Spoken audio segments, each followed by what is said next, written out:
te présente qui ce n'est pas des candidats oyo ya ba camouflage oyo ba benga banani ba kamikaze oyo ba yaki wana bazaki na ba agenda caché na bango oyo ba préparer qui posoka comme na ville à Kinshasa a saboté les sous ville à Kinshasa ndenge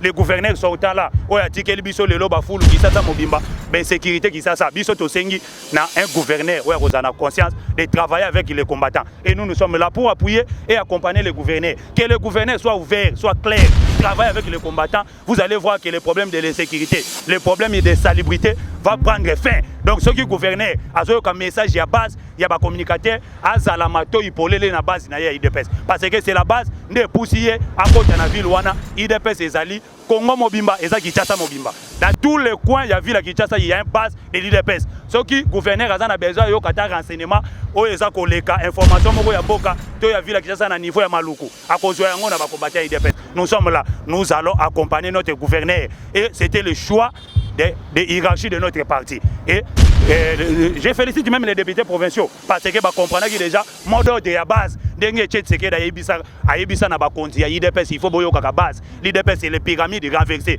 quand la base décide la base a décidé que le chef de l'État soit le candidat de l'IDPS aujourd'hui le chef de l'État Félix Tshisekedi Tshilombo il est le président de la République c'était la base qui a décidé et aujourd'hui la base de l'IDPS a décidé de prendre les responsabilités de la ville à Kinshasa ce qui le lot au ville et baby ça sera notre responsabilité parce que biso to lobby que non biso ne toto gérer yango par les voies à Daniel Bumba et nous allons accompagner ben sécurité tondi mboka à cause ya ba candidat kamikaze to lobby à maman makambu ya ba jeep kopé ça na ba députés provinciaux ça n'a rien à voir avec la corruption au toza koyoka to beti cité na motonio so yoka biso que ce n'est pas la corruption batira ko ebisaka biso que ça corruption et ezali cuisine interne na kati formule politique tangu Kabila aza komimaka batone na kingakati aza kopesa ka bango ba jeep aza kopesa bango ba mapangu toyoka ki babuite toyoka montakolo bate po à l'époque soko lobby okei komona libula bangando mais lelo lokola biso to libérer mboka to fongole bango démocratie allez tout le monde maintenant commence à parler de n'importe quoi na wuti ko yebisa yo awake le secrétaire général honorable et le député national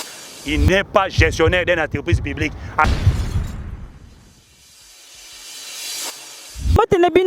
Mbote bandeko balandi ya émission na biso na kati ya chaîne na bino ya tindika télévision chaîne pesa bino d'information à temps réel mesdames et messieurs ngai mwana bino do khas batou la touche de la presse congolaise le kola na annoncer ki bino déjà que nakozala ka tout moment pour repesa bino ba actualité o ezali dominante na mboka na biso ne yango lelo te kolobela mingi ma o etali révision ya constitution pour na ce deuxième mandat na o etali arrestation ya ba jeep nyonso oyo CG Augustin Kabuya apesaki na ba députés provinciaux tout après avoir causé la choix ya Daniel Bumba. Est-ce que c'est une corruption ou c'est un encouragement? Mesdames et messieurs, sur ces plateaux, je vais dire toujours recevoir l'un de combattants qui connaît bien l'histoire de la République démocratique du Congo. Lui, c'est le président junior à qui je fais déjà l'entrée. Président, voilà, bonjour. Bonjour maman. Bonne santé. Ah, merci beaucoup, merci. Alors merci beaucoup président de qui déjà na annonce na biso toujours le révision ya constitution. Moi je sais vraiment mtema pasi ko yoka que constitution ya mboka na biso il faut ezala changer. D'abord on sunga biso na internet au besoin na biso partout dans le monde entier. Alors le pourquoi bozi choix ya ko changer constitution ya mboka na biso aussi longtemps. Même constitution est servi pendant beaucoup d'années déjà tout le monde makamezo kende kitoko avec ce genre de constitution. Alors pourquoi vous prenez changer yango, vous réviser yango? Maman en tout cas d'abord pour na kota na mutuna na yo d'abord to kopesa mbote d'abord na bande konyoso baza kolanda biso awa voilà engai pona ko rectifier un peu le nom c'est président Junior Belami Mbumba FCC Keba. FCC Keba est un combo à base et le nom que la base m'appelle beaucoup plus. Voilà, donc nous sommes des communicateurs du chef de l'État, des communicateurs de l'IDPS, voilà. Et pour aller un peu direct la question na yo, la constitution de notre pays maman dengo lobi wana que non, eza constitution moko malamu kitoko, mais ce qui le lo oyo notre pays toza na ba guerre, toza ko connaître un peu l'agression de ça et là. c'est à cause de notre constitution. La constitution est qui constitution moko ya ba belligérants. Ce sont des gens oyo ba vanda ki na Sani City, ba groupe armé outil de par-ci par-là, ba yé ko négocier constitution pour tailler sur leurs mesures. Donc ba bongisa comment ba ko vanda na kati ya ngwende ya pouvoir ya mboka na biso. Mais cette fois-ci maintenant, les chefs de l'État élus démocratiquement na suffrage de la population à lobby, non, il faut réviser la constitution. Pour réviser la constitution, oh, il y a que ndenge bat baza ko kanisa ke to changer constitution nyonso to longoli. Il faut meka total isaba kongomani bande ko na biso ndenge baza ko landa awo. To longole mpe ba zone d'ombre to ba malentendu o bat baza ko lobaka. Expliquez constitution ezate ke to longoli to ko ici constitution oyo to che constitution ya sika. Elingo lobake to za ko modifier quelques articles ya ba loi na kati ya constitution na biso. Ba constitution na biso epesi ba maman c'est très grave aux hommes na kati ya constitution oyo kaka epesi communauté moko pouvoir que ceux qui le oyo que communauté wana bazali communauté baza abandonné délaissé bakoko déclarer na niveau international bakati la bango eteni ya mabele bakati bango eteni ya mabele. C'est la constitution qui dit ils en a article ceux qui combien wana ba 64 oyo eza ko lobela ba biloko wana maman tout cela il faut tous à la vigilant na constitution oyo yango moko nzamboka lobi yango ke eza constitution ya ba belligérant. Il faut maintenant ko tia constitution moko digne oyo eza ko répondre na grandeur ya Congo. C'est une fierté pour nous. Donc cela veut dire la modification de la constitution est vraiment primordiale dans ce moment. Et surtout le pays est agressé par des barbares, par criminels. Il y a Paul Kagame qui a agressé Kabiso. Donc il faut maintenant qu'on barre la route ennemie, un mixage, un brassage, nakati armé par cette constitution. Et ils ont cette opportunité, un brassage, un mixage. Maintenant nous voulons qu'une constitution où il ennemi azala même n'a pas outil d'en traiter même na commune ya quartier to commune ya ko gérer ya kati ya ville ki Kinshasa. Merci maman. Et là ils ont considéré bino que ceux qui va réviser constitution que oh bino bozo kanisa wana eko salema eko se mettre en pratique na temps réel. Qu'est-ce qui vous motive? Et là qu'ils ont motivé biso ba congolais d'abord toza ko soutenir yango parce que biso to koloba awa toza ko soutenir décision mokonza mboka zui mama pona ko meka ko bouger na no makambuya ba loi quelques lois na kati ya constitution na biso. Voilà. Et qu'on protège la République. C'est qui est important. Mais apparemment la constitution sur le changeant babi et d'autre part et ça non ba j'ai chef de l'état Félix Antoine Tshisekedi. Donc ça là bon pour na akeleting na troisième mandat. Moi je vous dis les chefs de l'état à quoi diriger mon konzamboka diriger mboka na baje. Mon konzamboka ko diriger mboka na baje et le yango to lobby les gens parlent mais il faut to longola babiloko wana ba malentendu et les on dit wana ba n'importe quoi baza ko spéculer surtout nos politiciens bon soit disant des opposants ou baza opposants moko faible baza na force pour aller na bataille na niveau ya électoral to moto uti ko battre bango en 2018 2023 baza tana possible morote comment ba ko ça faire face avec nous et surtout nous leaders parce que nous sommes une machine politique le lot comme on a que non ba komi ko luka mena ko luka ko tirer ba ficelle que non azo luka modifier constitution to lobby yango bien que non les chefs de l'état a dit clairement que constitution ezaki constitution il y a ba belligérant il y a bateau yo bato ba outil de ça et là ba groupe armé. Imaginez bah RCD qui constitué beaucoup plus de Rwandais, bah CNDP. Aujourd'hui même M23, le groupe terroriste qui réclamé même bah parti na kati ya gestion ya République. C'est constitution des OP Sabango wana soki ozaki un politicien congolais soki azana kati ya manœuvre ya gouvernement il faut qu'il y ait mamundu qui n'est to moni lelo bango nyonso baza ko kende ko rejoindre bananga ko kende ko rejoindre ba groupe armé yango to lobby non trop c'est trop cette fois-ci il faut barrer la route. Une constitution à la taille du Congo à la grandeur du pays ça sera inimportant. Le chef de l'État a dit ça clairement. Donc la constitution va refléter l'image d'un grand Congo. Donc Congo ya munene et constitution ya ba valeur et que la constitution mo côté que ya Kosala yango taillé sur mesure pour les uns et pour les autres là. Merci beaucoup président Junior mais tu continuer mission sans pourtant ko dédié à mbote na biso na mwana mboka refait qui sombe de Londres na mwana mboka Papi Kelly balu mto civil à Simir ma cerveau monteur ya tindika télévision sans oublier Lucas sénateur Jésus tanti zozoma ça bato ya papa et depuis Majesté Charles Mbongo contre Mbongo agence EPS Kambongo na temps réel tinbongo na 12h na 12h minutes aux amo bimanzo kande tanti zozoma ça bato ya papa et depuis Majesté azalaki wana tout le temps pour na kolanda biso na tindika télévision Emmanuel Ndongala plutôt Engambe Lama na London, Polydor Kalema na London, na bossa ni ni Luka Sinate Jésus pe Tantine Zozo na bossa ni na lelo ya trop depuis Magister mais tout le monde ici dans pays d'État ici l'arrestation ya ba Jeep chez Kabouya Augustin Kabouya je veux dire après ça qui pour récompenser les députés provinciaux, si je peux dire, a été arrêté. Alors, est-ce qu'il y a une façon, le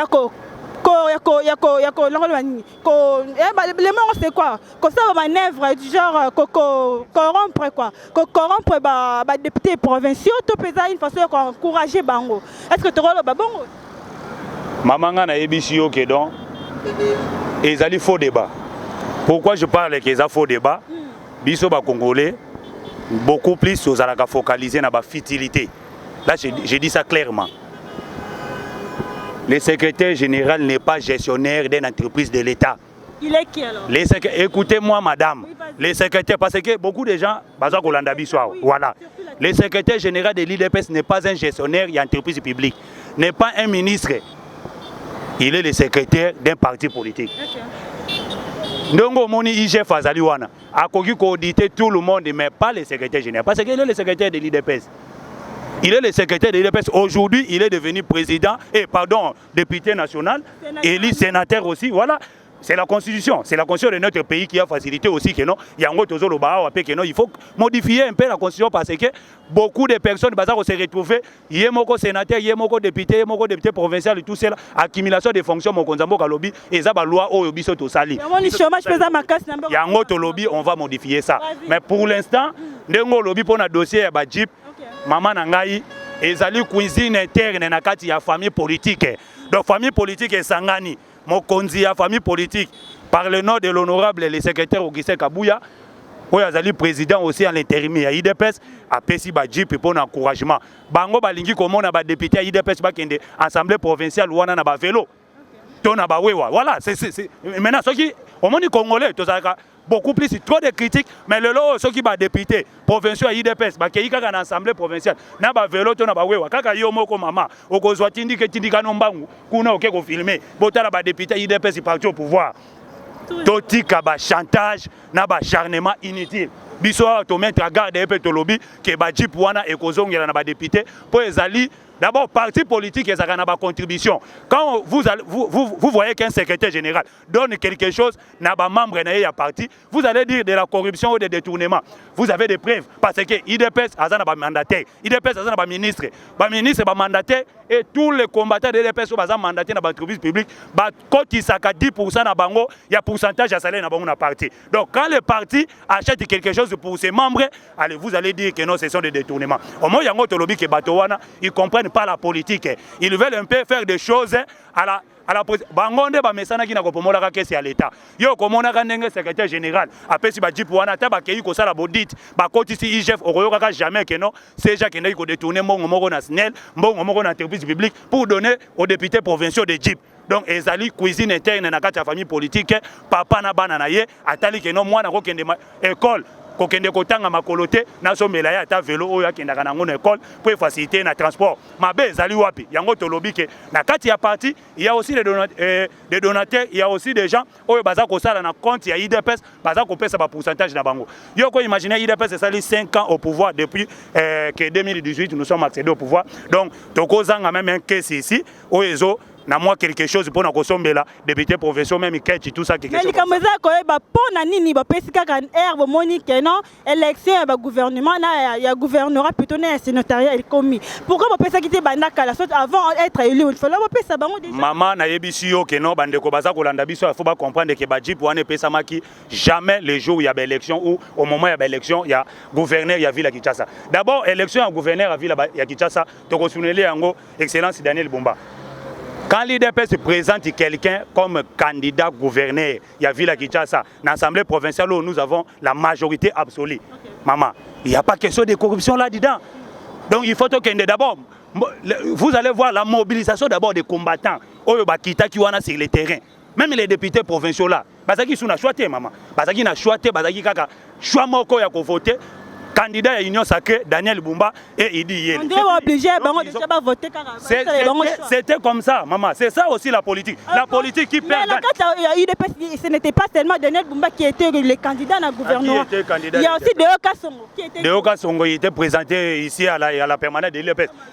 Deoka Songo, il n'était pas présenté. Il n'était pas présenté, oui, mais il est aussi de l'UDPS. Il ne faut pas même citer le nom de ces messieurs-là, parce qu'on risque même de à plateau pour la Deoka Songo. Il était là, candidat indépendant.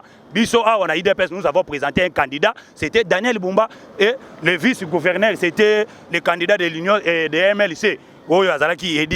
C'est ça les deux candidats au IDPS et Union sacrée pardon en général. Te présentant qui? Ce n'est pas des candidats où il y a un camouflage, kamikaze, où il y a un agenda caché na bango.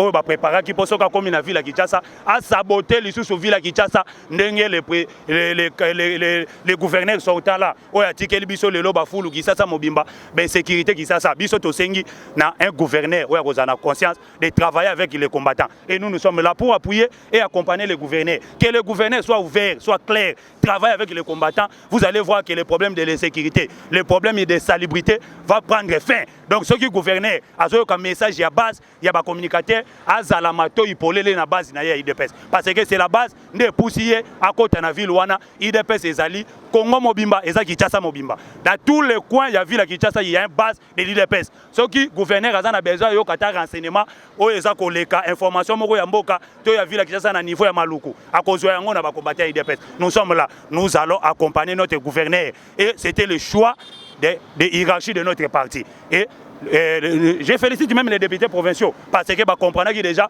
mode de la base dernier tchèque d'aïbisa na bakonzi ya IDPS il faut boyo kaka base l'IDPS c'est les pyramides renversées quand la base décide la base a décidé que le chef de l'État soit le candidat de l'IDPS aujourd'hui le chef de l'État Félix Tshisekedi Tshilombo il est le président de la République c'était la base qui a décidé et aujourd'hui la base de l'IDPS a décidé que de prendre les responsabilités de la ville à Kinshasa ce qui le lot ville et baby ça sera notre responsabilité parce que biso to lobby que non biso ne to gérer yango par les voix à Daniel Bumba et nous allons accompagner. Ben sécurité Tondi Mboka à cause il y a des candidats kamikaze. Tolobia maman makambu ya ba jeep kopé ça n'a pas député provinciaux ça n'a rien à voir avec la corruption au toza koyoka to beti CT na motonio so yoka biso que ce n'est pas la corruption batira ko ebisaka biso que ça corruption et ezali cuisine interne na kati formule politique tangu kabila za ko mimaka batone na kinga kati aza kopesa ka bango ba jeep aza kopesa bango ba mapangu toyoka ki babuite toyoka motakolo bate po à l'époque soko lobi okei komona libula bangando mais lelo lokola biso to libérer mboka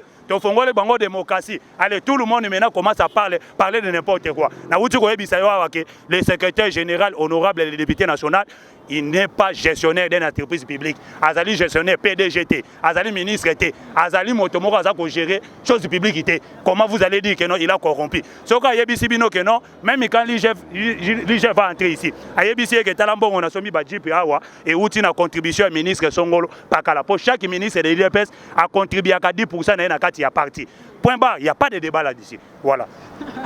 Merci beaucoup les amis c'est l'obino donc il faut que la PIGF ta à la banquette na ndenge sengeli donc place on a candidaté boti que la IGF sala musala na parce que biso to ebike oui et ça bien à couper ça ba député provinciaux ba dit alors ba député national ba pèse ba monter pour l'instant ba pèse que député et pour marteler aussi nous avons donné que les députés de l'IDPS alors pourquoi vous avez alors ceux qui sont des nationaux l'Assemblée nationale il y a au moins 47 députés provinciaux mais nous avons donné que les députés de l'IDPS c'est clairement donc to boyi couper ça ba député ba parti musupo ba lobake to zui assemblée provinciale nyonso to corrompre bango ezala ki cuisine était to boyi ba député na biso ba kene na assemblée nationale na moto na wewa to na vélo et ko sala biso soni kaka bino ba journaliste ya songi oyo batonda na Kisasa oyo ndebo okende ko filmaka ba député ya IDPS tala baza ko kota na assemblée provinciale makolo kaka bino ndeo lelo boza ko lobaka IGF face à la musala IGF moi j'apprécie bien le travail que Gilles Alenguet est en train de faire là je félicite ça et na saluer même Gilles Alenguet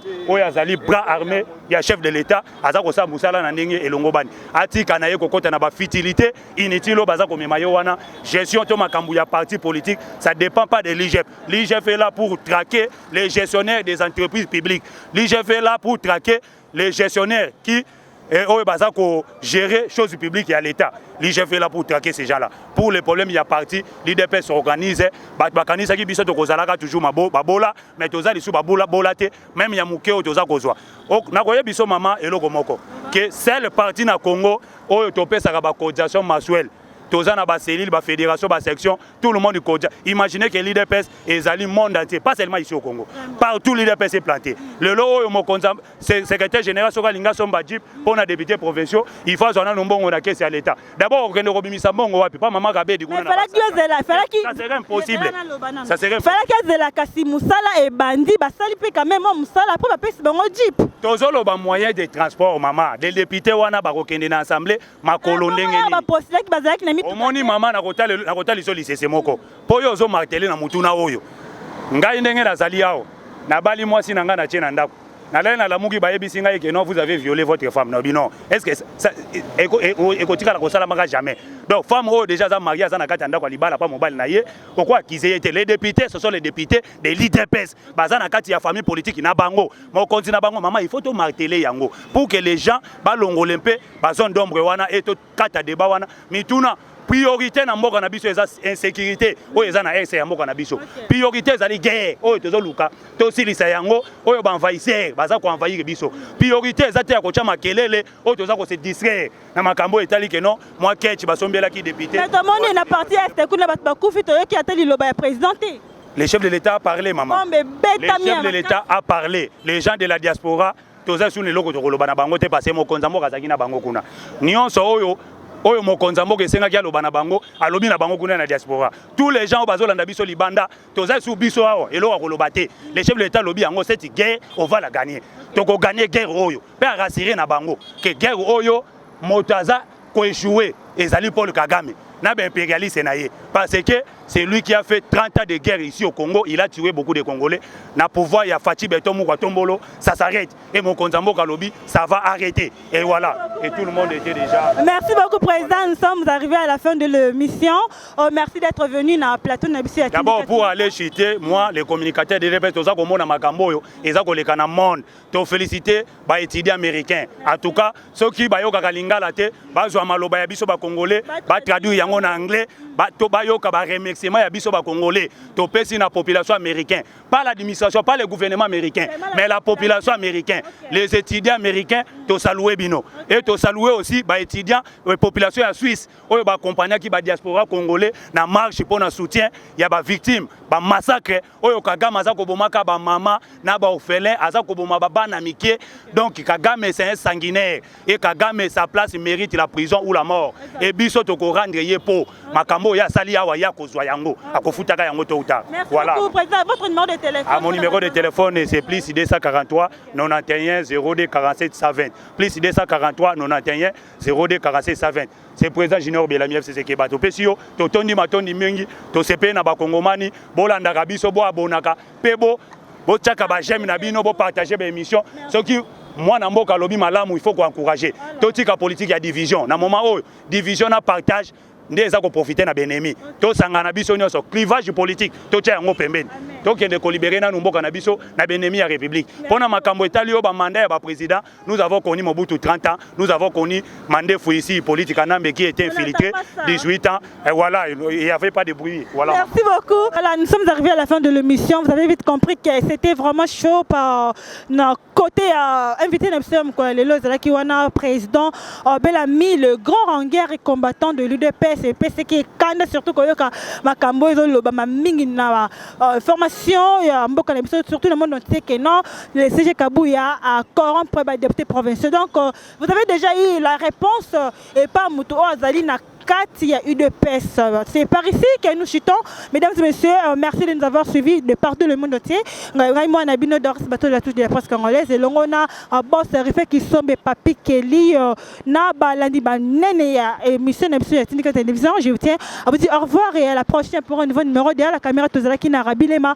Moi, la mobile à tout moment. Au revoir.